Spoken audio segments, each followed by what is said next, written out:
Crazy people are crazy. Is it the video game, or is it something else? Video games have had a bad reputation from the media about the violence in them, and I wanted to find out what the people thought about the subject and how it's portrayed. Understand that these are not harmless toys. Another method is decapitation. Violent video games have encouraged the killing of innocent people for sport. That was Senator Grassley. I want to go and talk to gamers and the people who sell the games to see what they think about the subject. I've organised a meeting with Richard, who is a game employee from the video store Game. I've been working at Game for about just coming up a year and a half now, so not a super long time, but I've been gaming for a real long time, so yeah. I've got a bit of experience. Video game violence has gone from sort of being pixelated to being sort of cinematic movie quality, and quite realistic in some cases. But all in all, it's the same concept, but just portrayed in a different way. So I wouldn't say it's more or less violent than it was before, but it's just more visually stimulating now. In terms games influencing children, I think nowadays is probably a little bit more than what it was when I was a kid.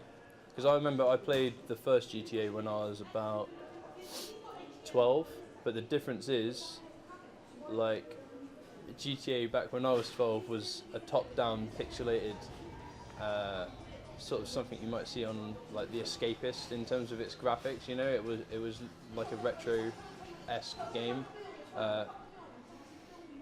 But yeah, I mean, it definitely does influence them. It influences the things they say more than anything else. I would think, rather than their actions, it's sort of like the words they choose to use.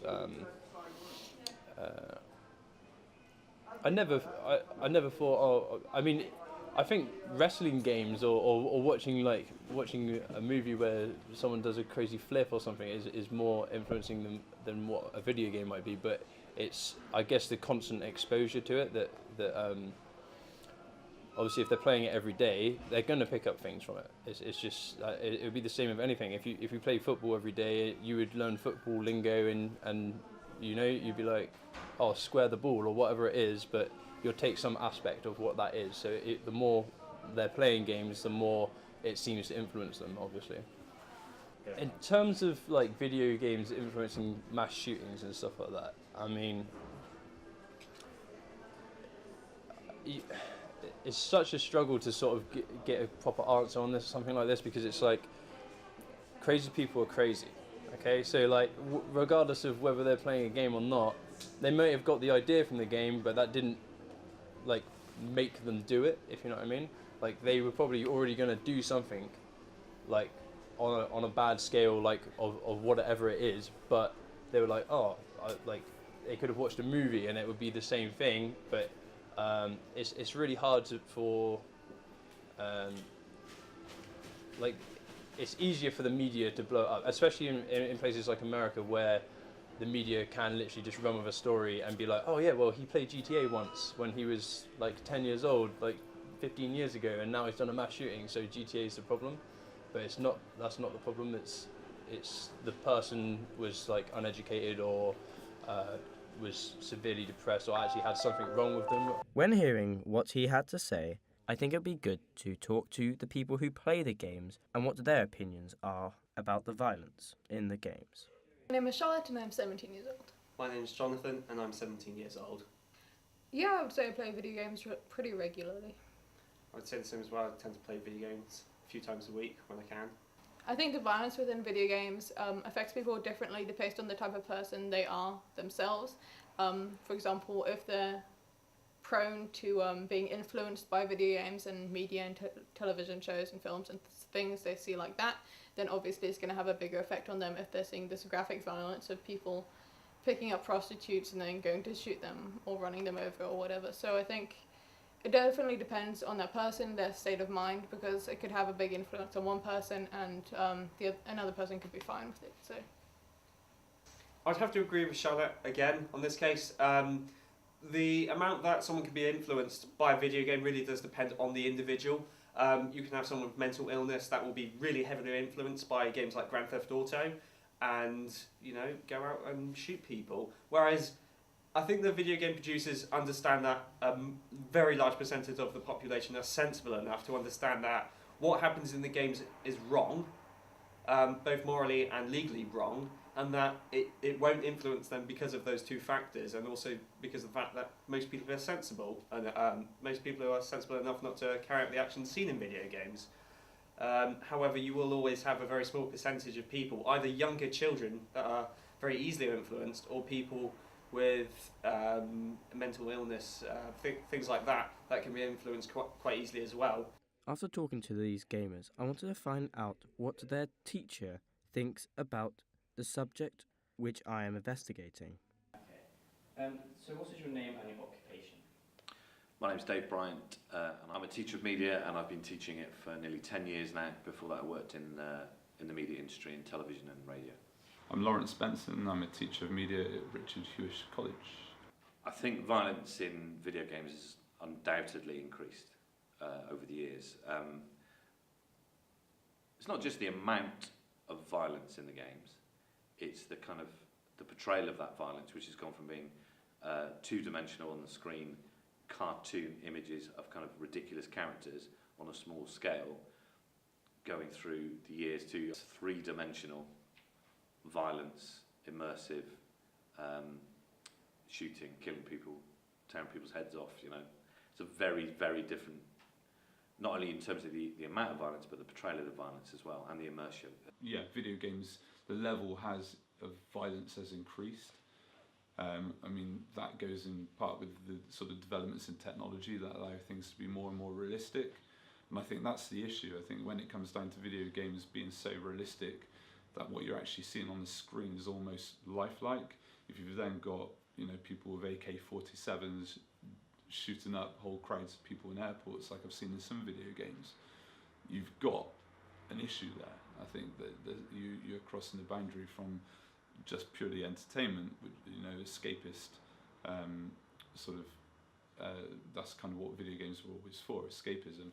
Do you think that gaming can impact, especially on children's learning paths, you know, schools and colleges? I think that gaming definitely has an impact on education and children's education. You can see it in the classroom as a teacher. I've been teaching for 10 years. Every time there was a launch of a FIFA, every year, as a staff, we would know that the next 2-3 weeks we were going to have to write off some students in terms of their ability in lessons and their concentration levels in lessons. So basically you would see the day after FIFA was launched, students would either not be in school because they'd be at home playing FIFA, or they would be in school and their heads would be on the desks, they wouldn't be paying attention, they'd be blurry-eyed, they wouldn't have that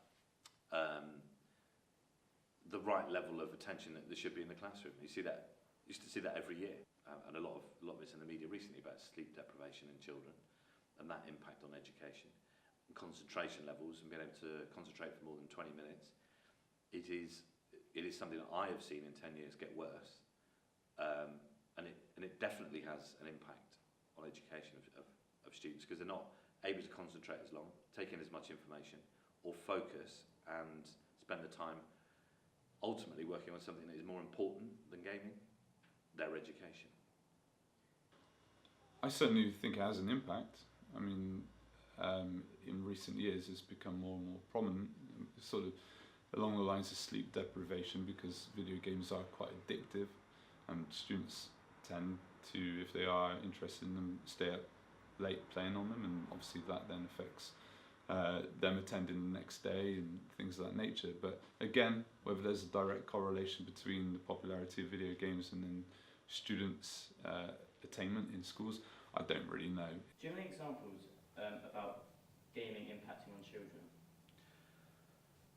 I think one good example of where gaming has directly influenced an individual student, I used to teach English to year 7, 8 and 9, and taught a year 9 group, and we were doing a controlled assessment where they had to respond to a piece of writing a brief story that they had to then complete and carry on in a controlled assessment. So everyone had this, and basically the story was kind of about this really interesting interaction between a man on a mountain in the snow, who was a climber walking on his own in this beautiful environment, and he comes across a hare in the distance, and the hare kind of moves down towards them, and then they have a moment where they kind of meet each other, and the feeling of the written work was kind of like that they were the only two animals on the planet, and there was this beautiful moment between them where they kind of looked at each other, and then they went their separate ways. And most of the responses that we got in terms of the students carrying on the writing was, how great the experience was, and like how he thought about it, he changed, his perception of things, and how he became one with nature, etc. So there was a lot of that. Most of the responses were positive. But one of the students wrote quite an extremely aggressive, violent continuation of that story, which involved the hare and his fellow hares attacking the man on the mountain, which is completely like left field from the feel of the story.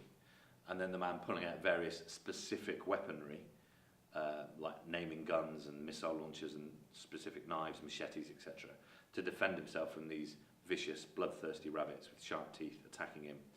Basically, as I was reading it, it sounded like a computer game. It sounded like my brother used to play a lot of Call of Duty and other games like that. And when I would see him playing those games, it basically made me think, oh my goodness, this sounds like one of those games. And there was a parents' evening shortly after that, and I sat down with the lad and his parents, and I said, do you play computer games, Callum?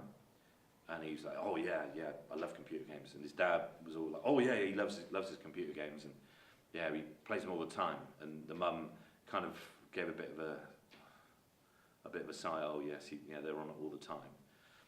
And I said to Callum, so what games do you play? And he said, oh, I play FIFA. I was like, oh great, so yeah, have you got the new one? And kind of interacted with him on that. And I said, do you play, and his dad was like, yeah, we play FIFA together, and he plays it on his own. And I said, do you play Call of Duty? And his dad was like, oh, he loves Call of Duty, it's great. Callum was like, oh yeah, I really love playing it. And I said, okay, it's interesting, you're aware that that's an 18 certificate game? And his dad was like, oh, no, it's okay. I was like, okay, well, just bear that in mind, and I'd like you to read this. And I just basically pushed the piece of written work and explained the nature of the story to them. And as the dad and the mum read it, you could see the dad physically, his shoulders dropped, and the mum started crying. And they could see that the violence in that piece of writing was directly attributable to the content of a game like Call of Duty. And I said, okay, I can see that that's quite upsetting for you. I'm just making you aware of that. I'm saying nothing more, but I just think you need to be aware of your 13-year-old son repeatedly for long hours playing violent video games in his room, because it's clearly having an impact on him because of the immersive nature of them. I think that's a pretty good example, which I could probably repeat through a lot of writing that I saw in kind of year 7, 8 and 9 English writing as I went through it. So I think that's a pretty good example of that. In conclusion, do you think that video games can impact on children's behaviour, or do you think it's something else? I think that video gaming can have an influence on children's behaviour. I think if you are able to treat a woman like you can in GTA, you are going to, if that's immersive and that's something you're doing repeatedly, I think that's going to have an impact on your relationship, if you're male, with females. You're going to see them much in the same way, combined, but I don't think it's in isolation. I think it's combined with other access to other content online. So the fact that there's a lot of porn online that young people can watch, that's going to have an impact on their relationship as well. So combined with things like that, but also, as I said before, going out and shooting Iraqis or Muslims or whatever it might be is not going to have it's not going to build good social skills in terms of dealing with someone who you meet from that area. If it's a game where you are killing people repeatedly over and over and over, shooting people with different weaponry, that has to also get into your psyche and be part of what you're about, and that violence is going in, and you're thinking, what weapon do I need to get so that I can kill that group of people and attack that place? To me, that's not healthy. So I think, just purely from that point of view, I think it does have an impact. I think it's a negative impact. I think we are clever enough as human beings to decide for ourselves the message that comes out of a video game. I think most people know that when they pick up a video game, they are playing a video game. When people go to the cinema, yes, they might be seeing something that's violent, but they know that what they're seeing is fiction. So I think we have to allow human beings to sort of judge for themselves, the effect that a video game will have on themselves. I think it's right to have sort of age ratings on things so you can protect the vulnerable people, but I wouldn't say there's necessarily any more direct influence over the media on certain individuals. I think it comes with many other factors that we need to consider before we start going and blaming video games or violent films. Video games will be a very controversial subject for many years, as technology will advance, so graphics will advance in these video games, making the violence in them more realistic, and this will make the media coverage and the views on gaming increase negatively. But if studies go ahead about the influence on video games on children and teenagers are positive, the views may change because of the studies.